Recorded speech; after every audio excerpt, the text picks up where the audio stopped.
اللہ تبارک و تعالیٰ اپنے بندے کو ہمیشہ نوازتا ہے۔ اس بات کو یاد رکھیں، بے شک جتنے بھی وظائف کریں، بے شک جتنی بھی دعائیں مانگی ہیں، لیکن نماز سب سے پہلے ہے۔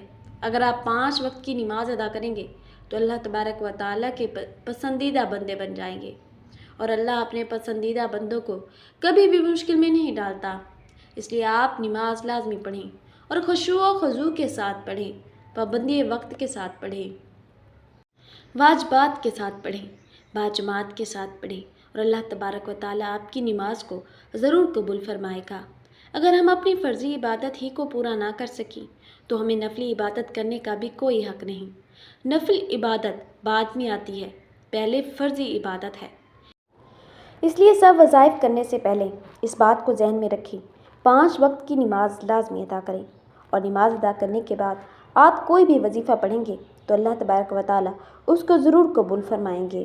بے شک پیارے ناظرین، یہ اتنی مبارک صورتیں ہیں کہ ان میں سے ہر ایک سورت فاتحہ کی اپنی شان ہے، اس کی اپنی طاقت ہے کہ اس کو حضور پاک صلی اللہ علیہ وسلم نے فرمایا کہ یہ نور ہے، اور سورۃ الکوثر یہ دشمنوں سے نجات کے لیے ہے، اور سورۃ الاخلاص رزق کی فراوانی کے لیے ہے۔ اس کا وظیفہ تو میرے آقا نے اپنے غریب صحابی کو بتایا، جو چند دنوں میں اتنا مالا مال ہوا کہ حضور صلی اللہ علیہ وسلم کی بارگاہ میں حاضر ہوا اور عرض کی کہ یا رسول اللہ، آپ تو اتنا رزق اللہ نے عطا کر دیا ہے کہ سمجھ ہی نہیں آتی کہاں کہاں خرچ کروں۔ میری ضروریات کو پورا ہونے کے بعد بھی میرے پاس رزق کی فراوانی ہے، مطلب اللہ نے میرے رزق میں اتنی زیادہ برکت ڈال دی ہے۔ پیارے ناظرین، اب آپ نے کرنا کیا ہے؟ سب سے پہلے آپ نے حضور سرور کونین امام الانبیاء خاتم النبیین صلی اللہ علیہ وسلم کی ذات پر درود پاک پڑھنا ہے، اور درود پاک پڑھنے سے پہلے تعوذ اور تسمیہ پڑھتے ہیں۔ جب تعوذ پڑھتے ہیں تو شیطان مردود سے نجات مل جاتی ہے، شیطان پھر عمل میں دخل اندازی نہیں کرتا، اور جب شیطان دور ہو جاتا ہے تو 100% ہمیں وظیفے کے اندر طاقت مل جاتی ہے، کامیابی مل جاتی ہے۔ دیکھیے، اعوذ باللہ پڑھنے میں چند راز ہیں۔ اعوذ باللہ پڑھنا گویا خلق سے خالق کی طرف رجوع کرنا ہے، اور یہ تصوف کی پہلی سیڑھی ہے۔ شیطان انسان کا دشمن ہے، رب العالمین انسان کا مولا ہے، مددگار ہے۔ مولا کے پاس حاضری دینے میں شیطان راستہ قطع کرتا ہے، توڑنے کی کوشش کرتا ہے، تو انسان پکار کر عرض کرتا ہے، اے مولا، تو ہی مجھے شیطان سے بچا لے، اور شیطان کے شر سے بچا لے، اور اپنی بارگاہ میں حاضر فرما لے۔ اور انسان تصوف کی منزل جب طے کر سکتا ہے جب ادھر سے طلب ہو، پھر اسی طرح قرآن کریم میں اللہ تبارک و تعالیٰ ارشاد فرماتا ہے کہ قرآن کو نہ چھوئیں مگر پاک لوگ۔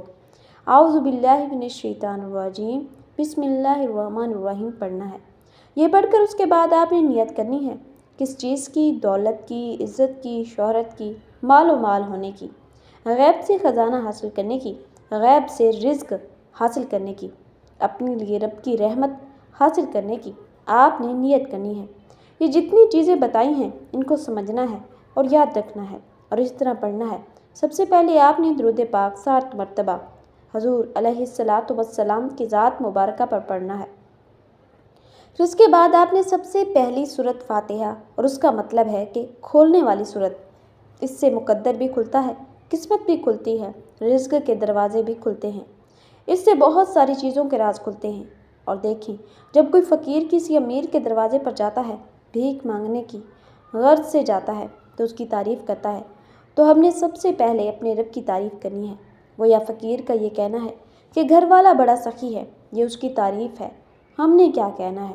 الحمدللہ رب العالمین کے تمام جہانوں کا پالنے والا وہ رب ہے، اس کی ذات ہے جو تمام جہانوں کو پالنے والی ہے۔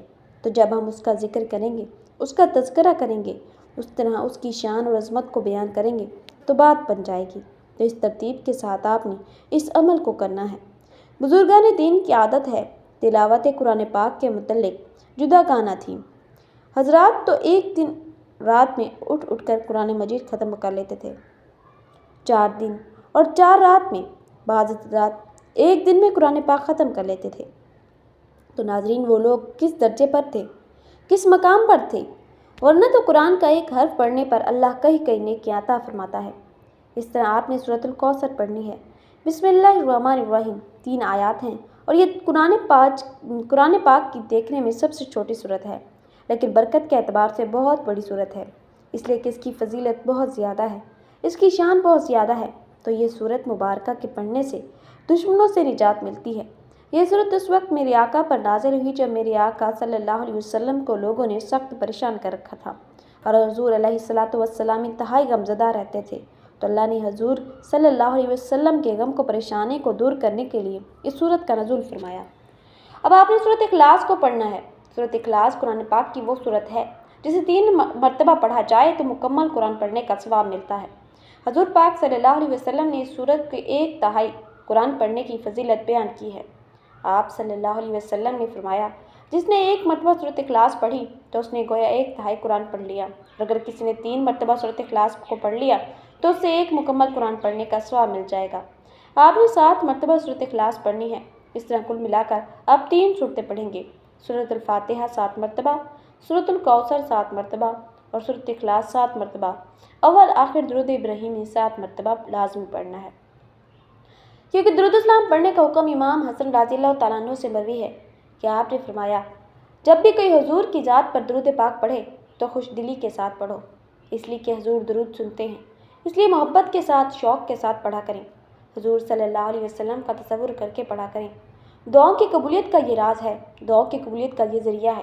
اب جب آپ نے اس عمل کو کرنا ہے، اس طرح پھر آپ نے لا الہ الا اللہ محمد رسول اللہ پڑھنا ہے۔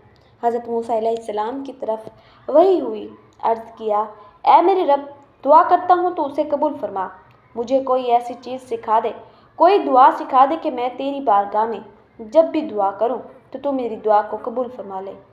موسیٰ علیہ السلام کو اللہ تبارک و تعالیٰ نے فرمایا کہ موسیٰ یہ کلمات کہہ لیا کرو، لا الہ الا اللہ، کہ اللہ کے سوا کوئی عبادت کے لائق نہیں، تو میں تیری حاجت کو پورا کروں گا۔ حضرت موسیٰ علیہ السلام نے عرض کی کہ یا اللہ، ان کلمات کو جو بندہ بھی چاہے پڑھ سکتا ہے؟ فرمایا، ہاں موسیٰ، جو بندہ بھی یہ کلمات کہے تو میں اس کی دعا کو قبول فرماتا ہوں، کیونکہ لا الہ الا اللہ 1 مرتبہ کہے، اگر 7 آسمان اور 7 زمینوں کو میزان کے ایک پلڑے میں رکھ دیا جائے اور دوسرے میں لا الہ الا اللہ کو رکھ دیا جائے تو دوسرا والا بڑا بھاری ہو جاتا ہے۔ اس قدر اس کی شان ہے، اس قدر اس کی طاقت ہے۔ لا الہ الا اللہ پڑھ کر اللہ کی بارگاہ میں دعا کرنی ہے، اور ہو سکے تو حسب توفیق کوئی بھی چیز صدقہ ضرور کر دیجیے گا۔ پیارے ناظرین، اس بات کو یاد رکھیں، سب سے بڑا صدقہ کسی بھی ضرورت مند کی ضرورت کو پورا کرنا ہے، خواہ وہ کپڑے کی صورت میں ہو، کھانے کی صورت میں ہو یا دوائی کی صورت میں ہو، یا چاہے کیسے بھی کسی کی مشکل ہو۔ اگر آپ کسی کی مشکل کو دور کر سکیں یا کسی ضرورت کو پورا کر سکیں تو اس کی ضرورت کو پورا کرنا سب سے بڑا صدقہ ہے، اور اس کا اجر اللہ تبارک و تعالیٰ کئی گنا کر کے عطا فرماتے ہیں۔ اور اپنی ہر دعا میں درود ابراہیمی ضرور پڑھا کریں۔ درود ابراہیمی پڑھنے کا ثواب بہت زیادہ ہے۔ نبی کریم صلی اللہ علیہ وسلم نے فرمایا کہ جو شخص میری تعظیم کے پیش نظر مجھ پر درود پاک پڑھے گا، اللہ تبارک و تعالیٰ اس کلمے سے ایک ایسا فرشتہ پیدا فرماتا ہے جس کے 2 پر ہیں، ایک مشرق میں اور دوسرا مغرب میں، اس کے دونوں پاؤں عرش کے نیچے ہیں۔ اللہ تبارک و تعالیٰ اس فرشتے سے فرماتا ہے کہ تو میرے اس بندے پر رحمت بھیجنے کی دعا کر جس طرح اس نے میرے نبی کریم صلی اللہ علیہ وسلم پر درود پڑھا ہے، تو وہ فرشتہ اس بندے کے لیے قیامت تک کے لیے رحمت کی دعا کرتا رہتا ہے۔ پیارے ناظرین، جس لیے اللہ کے فرشتے رحمت کی دعا کریں، اس بندے کی شان اور عظمت کیا ہوگی۔ سبحان اللہ۔ تو اب اس عمل کو پورے یقین کے ساتھ کیجیے۔ اللہ پاک سے دعا ہے کہ وہ آپ کی تمام پریشانیوں کو، تمام دکھ تکالیف کو دور فرمائے۔ ہم سب کو نیکی کی بات سننے کی، سمجھنے کی اور اس پر عمل کرنے کی طاقت اور توفیق عطا فرمائے۔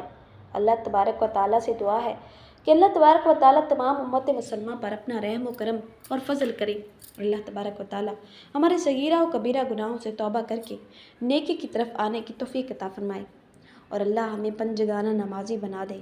آمین یا رب العالمین۔